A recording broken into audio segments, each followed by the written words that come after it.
My sister took my uniform out of my hotel closet 3 hours before her wedding, and she did it so quietly that I almost respected the precision of it. Like she'd rehearsed the moment in her head for years, waiting for the one day she'd finally have the leverage to pull it off. I found the garment bag missing at 2047 in the afternoon. I knew, the second I saw that empty hanger swinging on its own, exactly whose hands had been on it. I stood there in my slip and my half-finished hair, and I did the thing I have done my entire life around my family. I didn't scream. I didn't even flinch, not really. I just recalculated, but to understand why an empty hanger could feel like the final line in a ledger I've been keeping since I was 9 years old, you have to go back to where all of this actually started. Long before the wedding, long before the uniform, long before a retired Army colonel stood up from his chair so fast it nearly went over backward, and addressed me by rank in front of 200 people who had spent 30 years pretending they didn't know what that rank meant. My name is Mara Kessler. I am a Chief Warrant Officer, 3 in the United States Army, and I am the second daughter in a family that only ever had room in its heart for one. My sister Paige is 3 years older than me, and for as long as I can remember, she has been the sun our whole household orbited. She was homecoming queen. She got engaged at 24 to a man from what my mother calls serious people. She built a business, a boutique wedding and event planning company that my mother describes to anyone who'll listen as an empire. Paige's Instagram is a highlight reel of soft lighting and captions about manifesting her dream life, and my mother Carol, my mother who I love even now, even after everything, has spent 3 decades treating every one of Paige's milestones like a national holiday. I went a different direction. At 18, I enlisted. It wasn't a rebellion, whatever my mother told her friends. It was the only door in that house that felt like it opened outward instead of back in on itself. By 25, after 2 deployments and a testing score that apparently surprised everyone but me, I was selected for Warrant Officer School. I remember calling home the day I found out, giddy in a way I rarely let myself be, and getting my mother on the phone mid-conversation about Paige's new venue walkthrough. "That's wonderful, honey," she said in the tone she used for weather updates. "Hang on, Paige is trying to tell me something about the caterer." I hung on. I always hung on.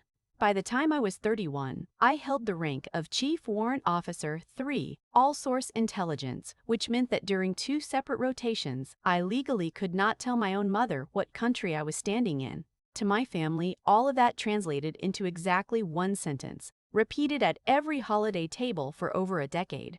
"Mara's off doing her army thing." That was the whole of it. Not what does she do?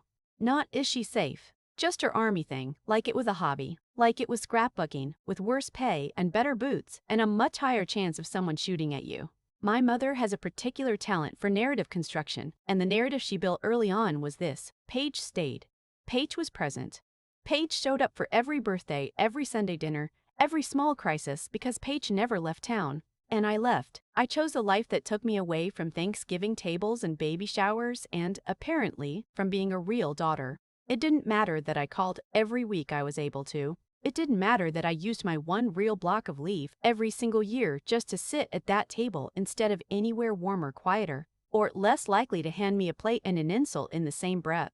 In my mother's story, the leaving was the sin, and no amount of returning ever quite absolved it.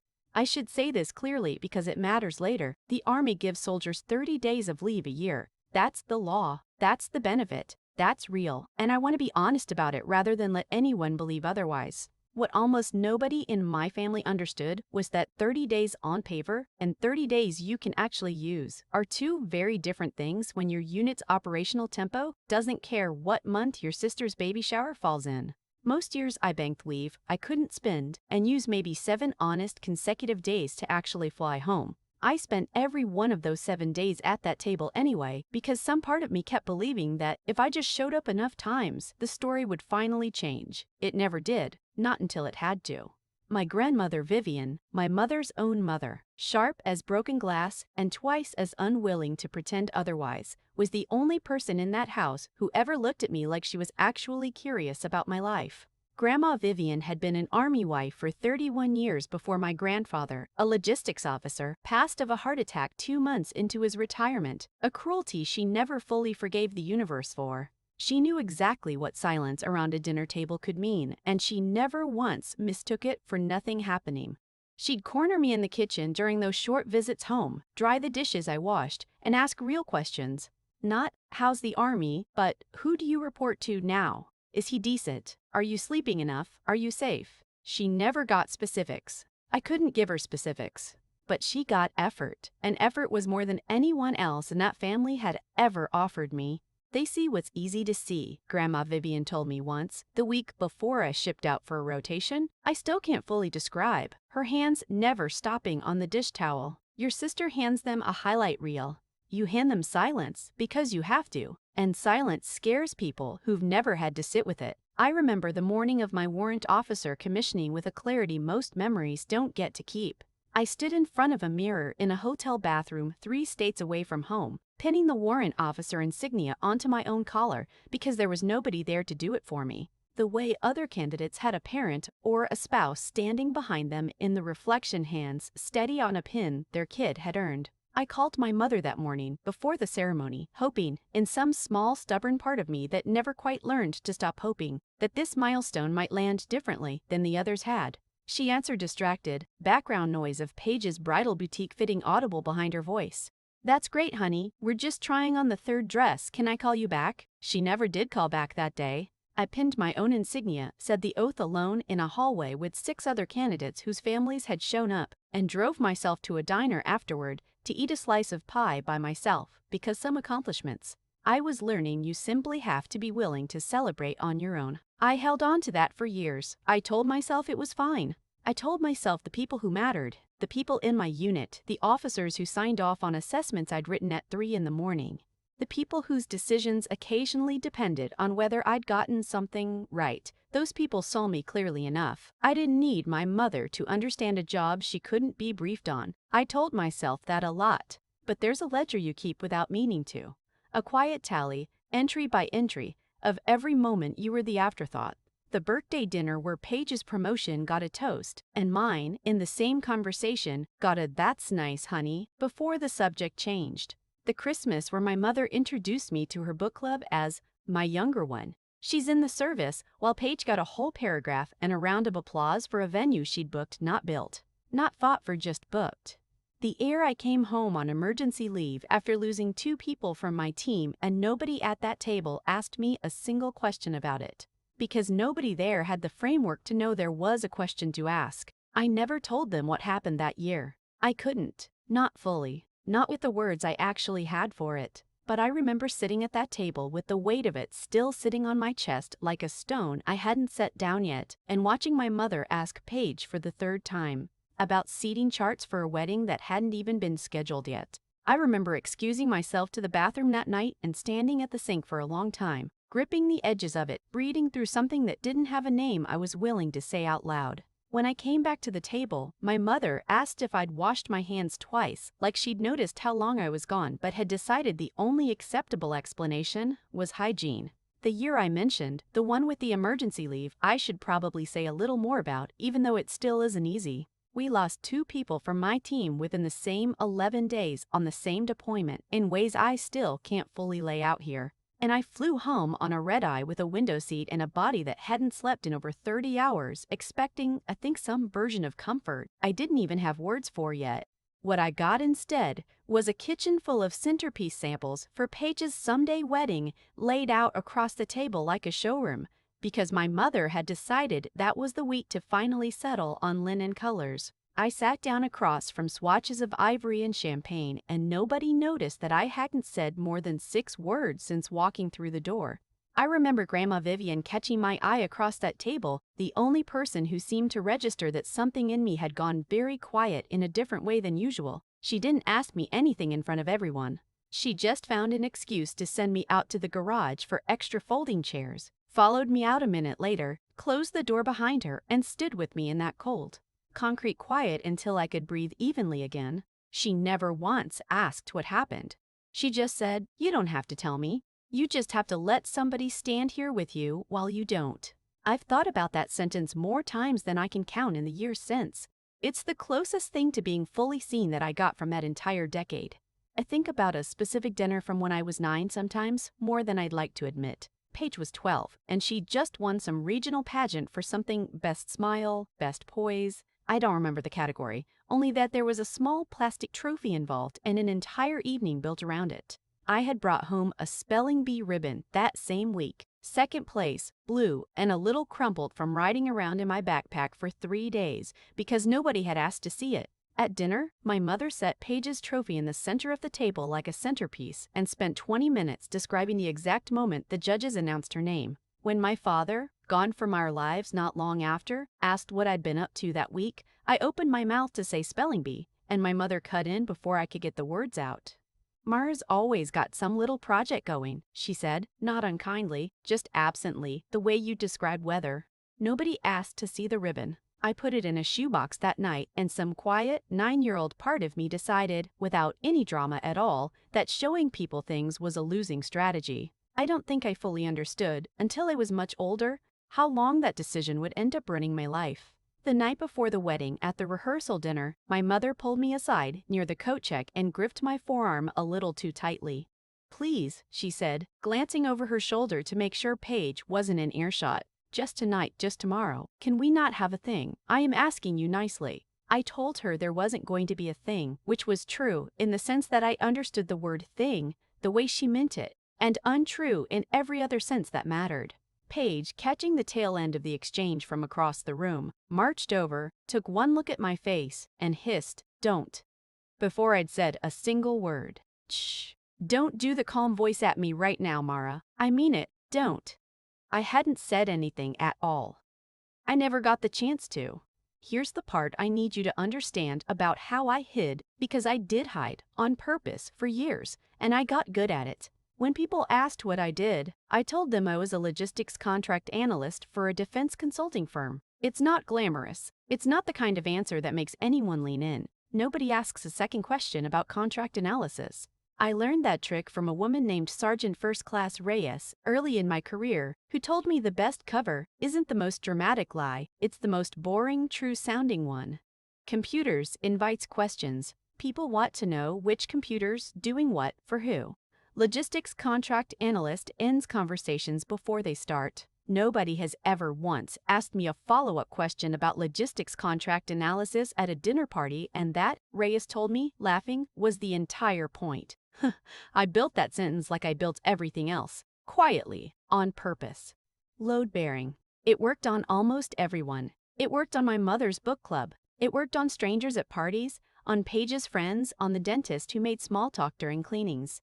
It did not in the end work on a man who'd once been briefed by me directly because some things you can dress down but you can't disguise. Not from someone who's read your work and remembers exactly what it cost to get it right. I want to tell you about the folder before I tell you about the dinner, because it matters, and because it's the part I didn't understand the significance of until much later. About 2 years before the wedding, I was pulling together an assessment that required me to cross-reference a defense industry advisory roster, the kind of dry administrative document nobody reads for pleasure, full of names and consulting firms and dates of prior service that mean nothing until occasionally they mean everything. A name on that roster snagged my attention for half a second. W. Ashcroft, consulting principal, previously Army, retired. I remember sitting at my desk at 11 at night cross-referencing 60 names against 3 databases and thinking distantly that Ashcroft was a fairly common enough surname and moving on. Because I had 40 more names to verify and a deadline that didn't care about my curiosity. I didn't think about it again.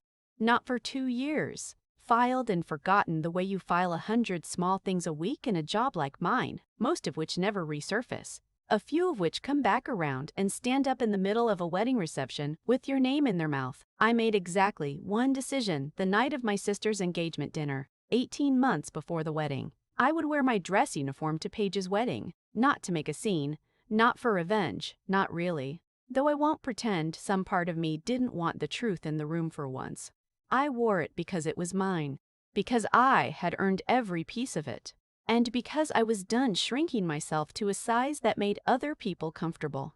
But let me back up to that dinner, because that's where something in me finally, quietly, closed. Paige's fiancé Preston Ashcroft comes from what my mother calls serious people, old money, older manners, the kind of family where the silverware has a story and everyone knows it by heart. His father, Colonel Walter Ashcroft, had spent 30 years in the Army before retiring into a quiet defense consultancy, a fact nobody in my family had ever bothered to look up, because nobody in my family looks anything up about anyone who isn't already famous enough to Google without trying. At that dinner, over the second course, my mother, beaming, half a glass of wine in, turned to Preston's side of the table and did her usual introduction. "And this is my younger daughter, Mara. She's in the Army, doing something with logistics, I think." A small, indulgent laugh. "We never really know what she does." I remember sitting there with my fork halfway to my mouth, feeling that old, familiar heat crawl up my neck, the one I'd trained myself for years to keep off my face.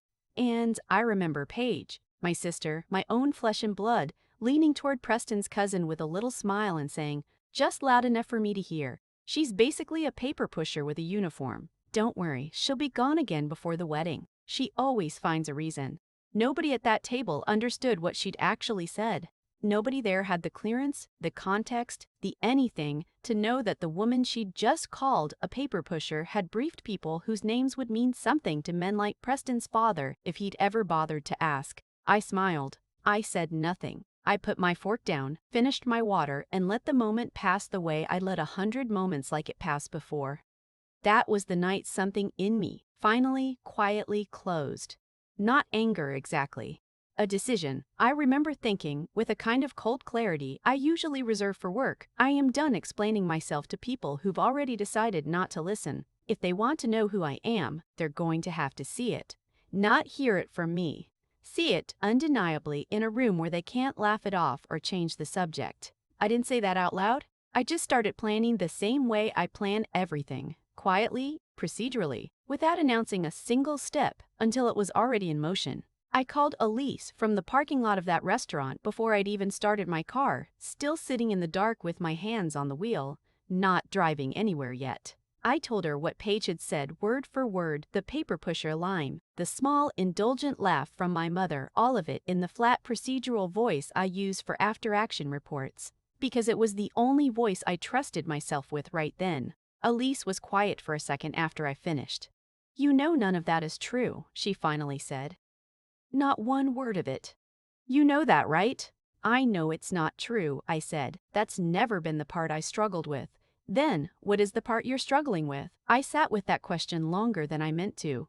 "That it doesn't matter how untrue it is if I'm the only one in the room who knows it," I finally said. "I spent 15 years being fluent in something none of them speak, and I don't think fluency counts for anything if nobody around you can hear it. So make them hear it," Elise said simply, like it really was that simple, which, eventually, it turned out to be. "Not by explaining it. You've tried explaining it your whole life, and it's never once worked, has it? Show them something they can't argue with instead." I didn't answer her right away, but I think that conversation, more than anything else, is where the plan actually started. Not with anger, but with Elise's blunt, practical logic settling into me the way good advice from someone who's watched you for 15 years tends to do. I told my mother my plan 3 months out, over the phone, standing in my kitchen with the volume low enough that my downstairs neighbor wouldn't get an earful of my family history. There was a long pause. "Then, do you have to? It's Paige's day. People will ask questions. Just wear the blue dress, honey. Don't make it about you." I didn't fight her. "Okay," I said, and I kept the uniform pressed and ready anyway, because okay, in my family, has never once meant surrender. It's just the fastest way to end a conversation that was never going to change anything. About 6 weeks before the wedding, I called Elise Tran. Elise and I came up together. We'd gone through some of our earliest training side by side, two loudmouth 19-year-olds who had no idea yet what the next 15 years would ask of us. She'd been an intelligence officer before she went to law school on the Army's dime and came out the other side as Judge Advocate General Corps, a JAG officer, now stationed 2 hours from where I was. We'd stayed close the way people do when they've sat in the same rooms during the same bad weeks. I wasn't calling her for advice on my family. I was calling her because it was a Tuesday and we hadn't talked in a month, and she'd just finished a court-martial and needed to complain about opposing counsel to someone who'd understand the acronyms without her having to translate. "You're doing the uniform thing," Elise said, halfway through the call, not really a question. "I'm doing the uniform thing." "Good," she said. "Wear every ribbon. You earned every one of those the hard way, and I watched you do it. Also, for the record, if anyone tries to physically stop you from wearing your own service uniform to a private event where you're an invited guest, that's a conversation for civilian small claims court, not for me. But I will absolutely help you find someone who cares out of pure spite, if nothing else. I laughed. Actually laughed for the first time in weeks. Noted counselor. I mean it though, Elise said, quieter now. You've spent your whole life being the load-bearing wall in that family. Nobody thanks the wall. They just lean on it and complain when it doesn't move fast enough for their taste. You don't owe them a smaller version of yourself for one afternoon. I didn't have a good answer for that, so I just said, I know, and let her change the subject to something easier, which she did, gracefully, the way good friends know how to do. I didn't know yet how much I'd end up thinking about that conversation later. At the time, it was just Elise being Elise, grounding, funny, entirely unbothered by things that used to keep me up at night. Paige found out about the uniform a week before the wedding. I don't know exactly how. Maybe my mother mentioned it. Maybe she saw the garment bag when she let herself into my hotel room to check the seating chart, which she had a habit of doing without asking. Treating my door lock as more of a suggestion than a boundary. Whatever the reason, she showed up at my door 2 nights before the rehearsal dinner, arms crossed, wearing that specific smile she gets when she's decided something and wants you to think it's a suggestion. You're not seriously wearing that thing tomorrow, she said. It's Preston's family, Mara. His dad is very traditional, very old school. I just need you to not embarrass us in front of his family. Just this once, wear the dress. I'll think about it, I told her. I'd already decided. There's a difference between telling someone what they want to hear and telling them the truth, and I have gotten very good, professionally, at knowing exactly when to do which. Paige studied my face for a second, looking for the crack she was used to finding, and when she didn't find one, she huffed something under her breath and left, heels clicking hard down the hotel hallway like punctuation. The morning of the wedding, my uniform disappeared from the closet. Along with it, conveniently, went the small velvet case holding my service ribbons. Or so I thought for about 4 seconds, before I remembered I never travel with only one plan. I stood in that hotel room in my slip, staring at an empty hanger swinging slightly on its rod, and for one long second, I just breathed. Then I did what I always do under pressure. I made a plan. I called the one person in that hotel I knew with help without asking a single unnecessary question, my grandmother. Vivian was 79 years old and had somehow, decades ago, developed the instincts of an operations officer. She picked up on the second ring, her voice already low and steady, that old habit of hers from 31 years of army moves and army goodbyes, where you learn to keep your voice calm no matter what's actually happening on the other end of the line. "What do you need?" she said. Not what happened. Not what you need. She'll all right. Just what do you need? Because she already understood that the second question would only slow down the first. The garment bag in the trunk of my rental, I said. Second one, same as always. On my way, she said, and I heard her clear her throat once, sharp and businesslike. Give me 20 minutes and don't let anyone talk you into that blue dress in the meantime. Grandma Vivian walked out to that parking lot in her heels and her wedding guest dress, retrieved the garment bag from my trunk herself, and had it back in my hands within 20 minutes, slightly out of breath. One hand pressed briefly to her chest as she caught it. I am too old to be doing covert operations in a parking lot, she muttered, though the look on her face said she'd enjoyed every second of it. She lowered herself into the chair by the window, one hand braced on the armrest, and let out a long, theatrical groan as her knees finally forgave her for the trunk of a rental car parked at the far end of the lot. Your grandfather used to say I'd outlive everyone out of sheer stubbornness, she said, catching her breath properly now. I intend to prove him right for a few more decades yet, but not if you keep making me sprint across parking lots in these shoes. You okay? I asked, taking the bag from her. I'm 79, not made of glass, she said, waving me off, though she let me steady her elbow as she sat down on the edge of the bed to catch her breath properly. Zip me up when you're dressed. I want to see it on you before that room does. She unzipped the bag to check the ribbons one more time, running her thumb over them like she was reading Braille. They think you don't fight back because you're quiet, she said. They've mistaken discipline for weakness their whole lives, baby girl. Go put it on. I walked into that reception in full dress uniform, every ribbon in place, and I felt my sister's eyes land on me from across the room like a struck match. My mother's face went the color of the tablecloths. I didn't make a scene.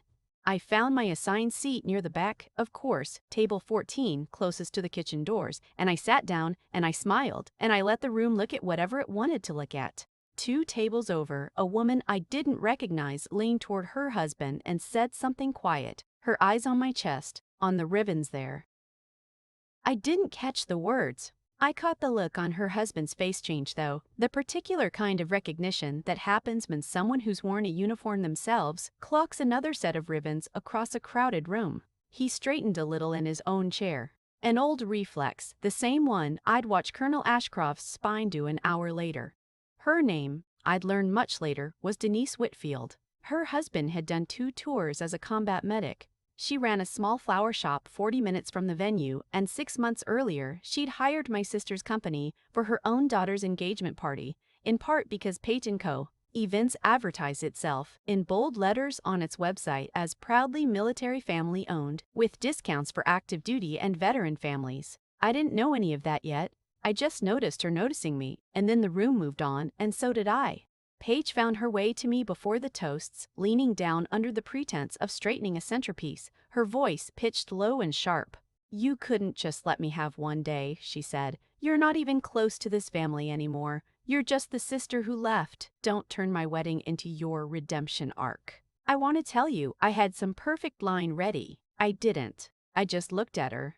Really looked. The way you look at someone when you finally stopped hoping they'll change. "I didn't come here to take anything from you, Paige," I said. "I came here in the only thing that's ever actually been mine."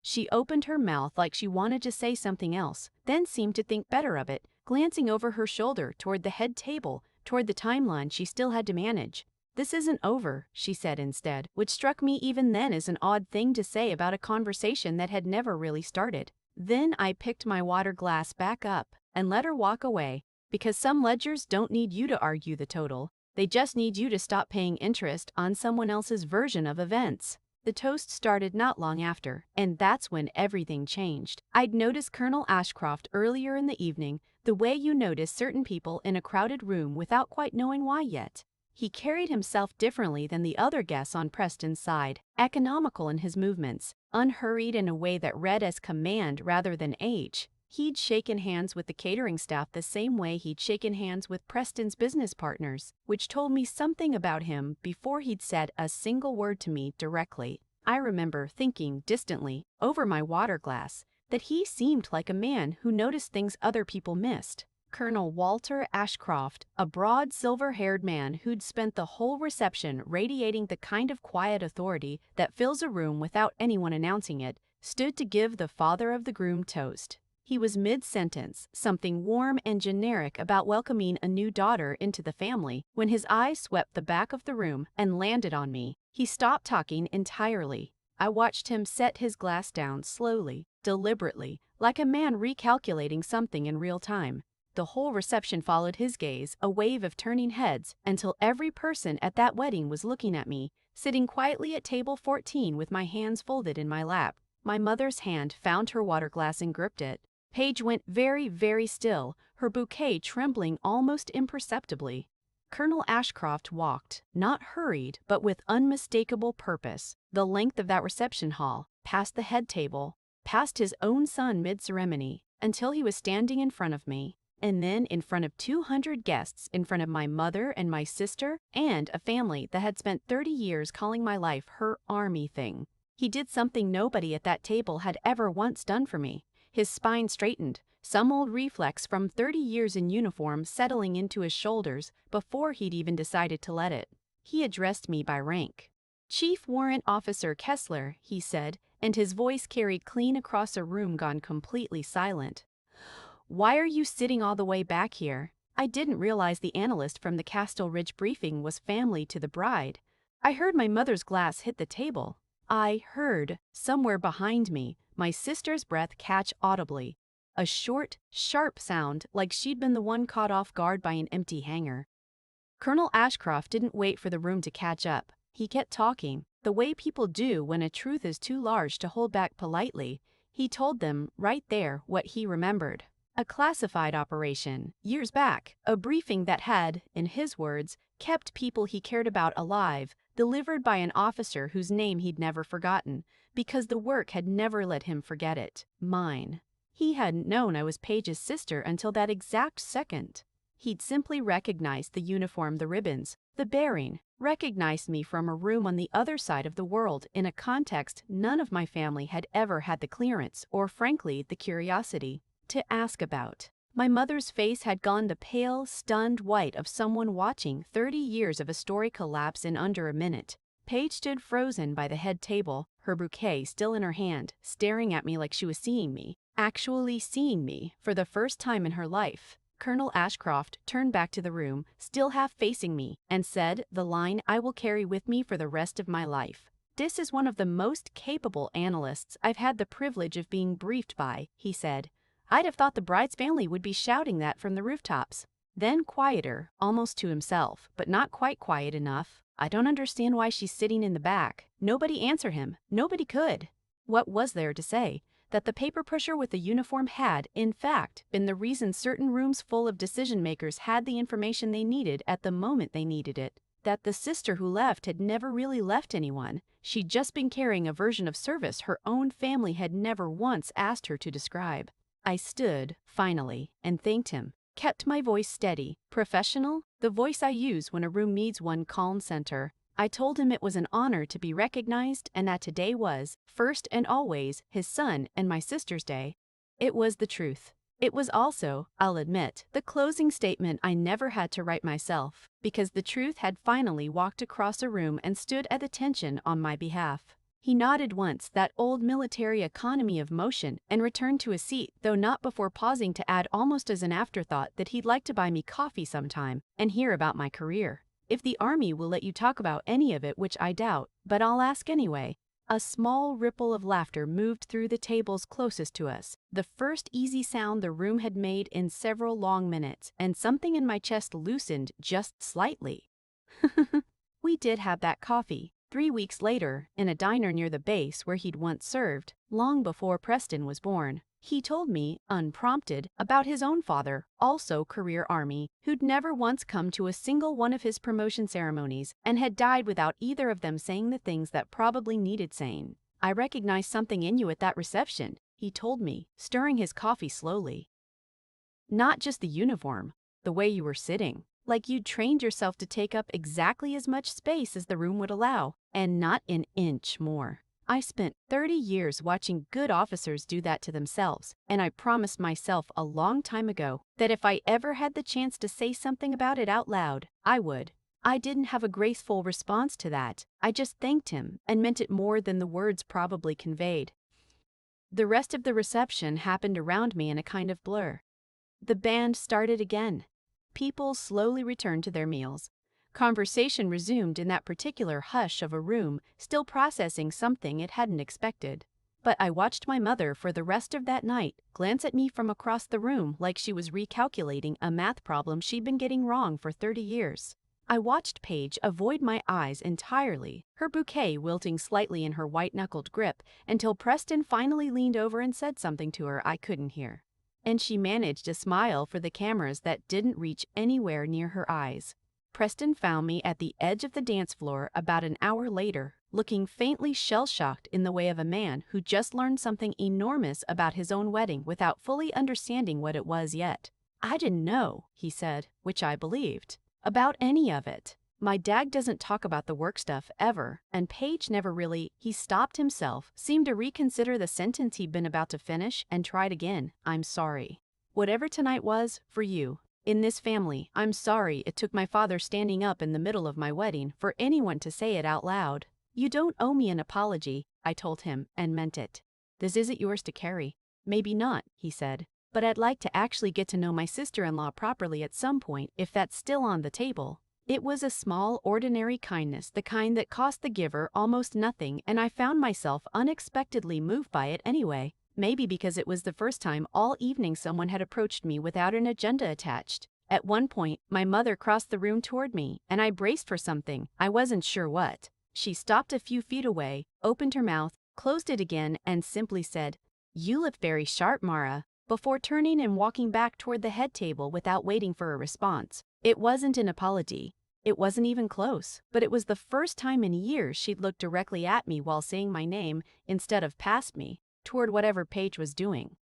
Nobody apologized that night, not really. I hadn't expected them to. Grief and shame need time to become words, and I've learned not to wait around for people to find them on my schedule. Here's what I didn't find out until 3 weeks later, and what I want to tell you carefully because it isn't the part of this story I'm proudest of, it's just the part that happened. And it happened without me lifting a finger. Denise Whitfield, the woman who'd noticed my ribbons across the room, mentioned the wedding to her daughter, who mentioned it to her fiancé, who happened to have been the one to find Page & Co. events website in the first place, the one with the banner reading, "Proudly Military Family Owned, with discounts for active duty and veteran families." Denise had believed that banner. She'd paid full listed price minus the advertised 15% discount for her daughter's engagement party because she trusted it. She'd told 2 other Army families about it too, because that's what military spouses do for each other. They pass along the businesses that seem to understand, without being asked, what that life actually costs. What Denise put together sitting at that reception. Watching a colonel address a woman in dress uniform he clearly respected deeply, a woman that same colonel's new daughter-in-law's family had sat in the back near the kitchen and openly called a paper pusher, was that military family-owned appeared to mean exactly one thing. A sister Page had spent years mocking, whose actual rank and actual service Page herself had never once accurately described to anyone, including, it seemed, herself. Denise did what a lot of careful, unglamorous, deeply consequential things get done by ordinary people. She filed a complaint with the Better Business Bureau. She left an honest, detailed public review. She mentioned, factually and without embellishment, that the business's advertised military family ownership did not appear to reflect any actual, meaningful connection to a service member, quite the opposite in fact, based on what she'd personally witnessed. She wasn't alone for long. The 2 other Army families she'd referred to, Page & Co., saw her review and, unprompted, added their own accounts underneath it. Not angry, not dramatic, just plain, factual descriptions of what they paid, what they'd been promised, and what they'd since learned. A small, unglamorous paper trail, built entirely by people who had never met me and had no particular reason to care about my family beyond the plain fact that they didn't like being misled about something that mattered to them. That's the part that stayed with me longest, actually. Not the accreditation loss itself, but the quiet, unhurried way ordinary people held a business accountable for a lie, simply because the lie happened to touch something they took seriously. The Better Business Bureau gave Page & Co. 30 days to respond and correct the advertised claims before the accreditation review became public record. Page, according to Elise, who'd heard it secondhand through a mutual contact, spent most of those 30 days insisting to anyone who'd listened that the whole thing was a misunderstanding, that her sister actually was sort of military adjacent if you squinted at it right. Nobody squinted. The banner came down. The discount language was quietly rewritten to something vaguer and, presumably, more honest. I didn't know any of this was happening. I found out from Elise, of all people, who called me laughing so hard she could barely get the words out. "Your sister's wedding," Elise said, "just cost her business its Better Business Bureau accreditation. And I want it on the record that I had nothing to do with it. This one's not even mine to take credit for." What? Truth in advertising, Mara. Consumer protection law, not military law, so don't go looking for something to feel guilty about. A business owner can't claim a military family connection to get a discount hook and a trust signal if it's not real. And apparently your sister's marketing copy got a little more generous with the truth than her actual family relationships could support. Somebody noticed. Somebody complained. That's it. That's the whole mechanism. You didn't do anything except exist in a room in your own uniform. Which, frankly, you were always going to do eventually. I'm just glad I got to hear about it secondhand instead of having to defend you in a court-martial for decking her at the reception. I wasn't going to deck her. I know, Elise said, gentler now.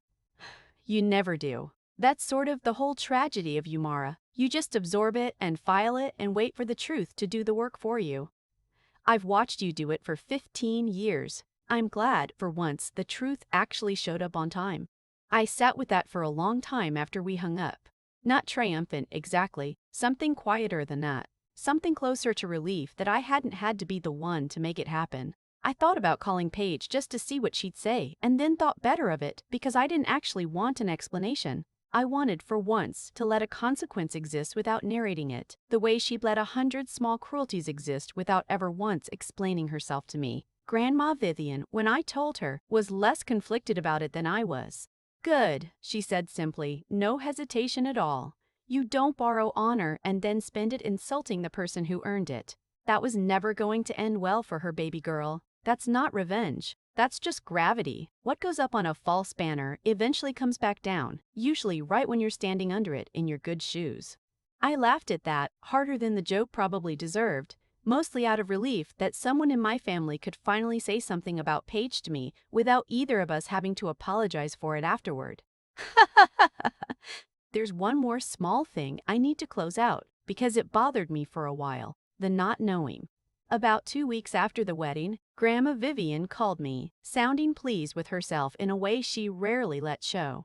"Found your original garment bag," she said, "in the trunk of Paige's car, ribbons and all exactly where she'd stashed it, probably meaning to quietly return it before anyone asked too many questions. I didn't say a word to her. Just took it while she was inside dealing with wedding favors nobody will remember in a year. Figured you'd want it back and figured she didn't need the conversation any more than you needed to have it with her." I did want it back.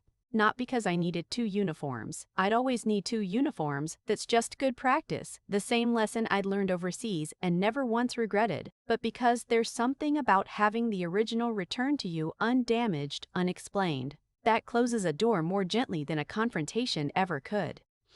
I thanked her 3 times before she finally told me to stop being sentimental and go do something useful with my evening.